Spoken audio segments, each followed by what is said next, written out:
Welcome back, ladies and gentlemen, with our main topic today. We're discussing today Egypt is hosting for the third consecutive day the conference that is titled or dubbed A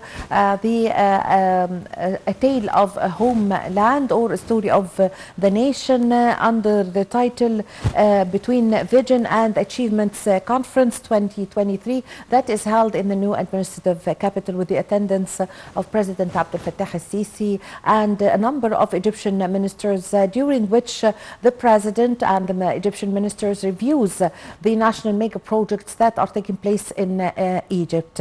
Actually, yesterday, Minister of Communication Amr Talat have spoke of the achievements that Egypt have achieved and the projects that Egypt have established in this field. While to shed more light on the conference and the achievements of Egypt in several projects, we have the pleasure to have this photo with our dear guest, Dr. Nevine Makram Labib, Professor of Artificial Intelligence, Director of Social and Cultural Planning Center in the Institute of National Planning. Good morning.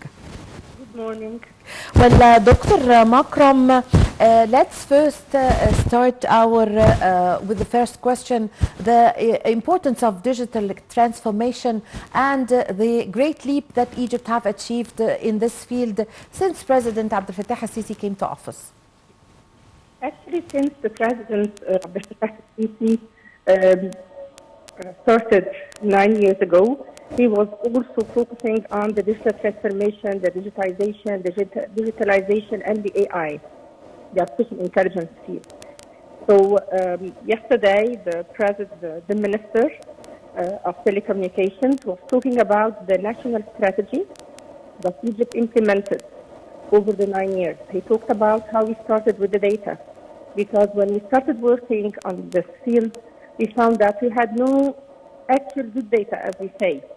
We had maybe some noisy data. So Egypt started with collecting good data and then doing some digitization, that's transforming these data from the actual, or let's say the normal form to the digital format, and then working on the processes in order to provide better services that are nowadays provided to the Egyptian citizens. So that was a main priority for the President. And then he started working on the artificial intelligence field. So we started the National Council in 2019, and the National Council worked on, again, a strategy in order to be able to implement artificial intelligence in all of the institutions in Egypt. That was a very important thing to tackle yesterday, because it has its implications in all of the fields and all of the domains in Egypt. Yes. Yes, so Dr. Makram, this conference, which is taking 3 days in the new administrative capital, dubbed the Story of the Nation, between vision and development or achievements, is reviewing what Egypt have achieved until now since President Abdel Fattah al-Sisi came to office, and the mega projects that Egypt have witnessed. How did you see the picture in the past years until now, as Egypt is approaching the new republic? Okay, in my opinion, I found that it was very important for the leader of the state to effectively communicate the magnitude of challenges that Egypt faced. Whether we're talking about financial crisis, about wars, and so on. And on the other hand, he emphasized that we accomplished tremendous achievements despite of all of the severe economic and financial challenges. As we all know that they reviewed many of the topics where Egypt had some advancements, such as, for example, the human development, the economic development, the infrastructure, providing some facilities and networks, again, in order to be able to implement the strategies, whether related to digital transformation or artificial intelligence. Yes. So these were the main pillars that were discussed yesterday. Yes. So, Dr. Makram, how, in your opinion, would the concern with education and also with technology would contribute to progressing with the country's various institutions and sectors? Okay, as we all know that the number of universities increased to 96 in 2023 compared to 50 universities that were only there in 2014. And this has implications, again, in advancing all of the mega projects and in all of the various domains. So we found, for example, that while working in infrastructure development and economic growth, and while providing job creation, we made better use of the education. And it had many advantages for us. So whether we're talking about a better access to education, since technology can expand the access to education, especially in remote areas, or we're talking about enhancing the learning experiences by making use of the virtual reality and augmented reality, like what we're doing right now in the education sector, or providing personalized learning, especially for students with special needs, or providing better connectivity, which is again one of the main targets for us in the education sector, or the most important point that we're focusing on nowadays, which is the skills development. How we made technology driving some changes in order to enable our students and our fresh graduates to the job market. Since education, as we all know, plays a crucial role in equipping individuals with the skills needed for the future, since again, we're competing not only in the local market, but in the global market. Yes, yes. So, Dr. Makram, Egypt started the presidential initiative that is launched by President Abdel Fattah al-Sisi, the Decent Life Initiative, which was launched by the president since 2019.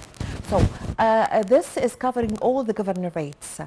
My question is concerning the buildings that the state or the government have said it's going to be found in every governorate, not every governorate, in every I mean several of the digital transformation buildings that belongs to the government that is going to provide services in all governorates to the citizens.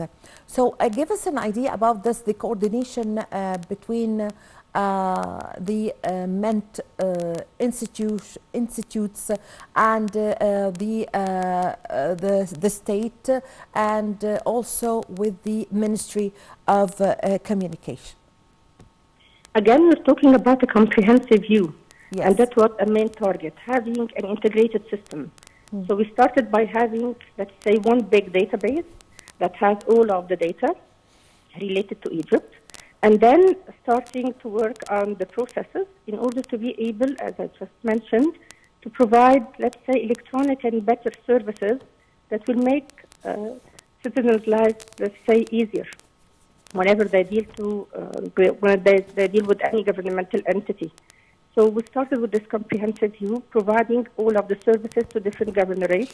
And as the minister emphasized yesterday, it's not only providing electronic services, because sometimes we have some computer illiterate citizens, as you may say, that cannot deal with these new electronic ways.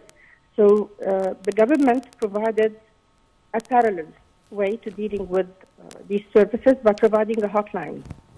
So by doing so, we have now a comprehensive and integrated and smart system, let's say, because when we say smart university or smart culture, smart system, we're talking about a system that is linked. So you have all of the governorates linked in one system, and then providing each and every governorate with the needed services. Yes. So how did you see the digital transformation strategy that was review that the Minister of Communication, Dr. Amr Talat, have reviewed yesterday in front of President Abdel Fattah al-Sisi attending the conference? Well, actually, we started by only working on the data and the processes in order to provide electronic services to the citizens, but we ended up making use of these technologies in order to come up with innovative solutions And that's a point that's really of concern for our president, how we can come up with innovative solutions to the current challenges faced by the community, and how we can equip the youth of the needed skills so that they can help the community and they can help Egypt finding these solutions.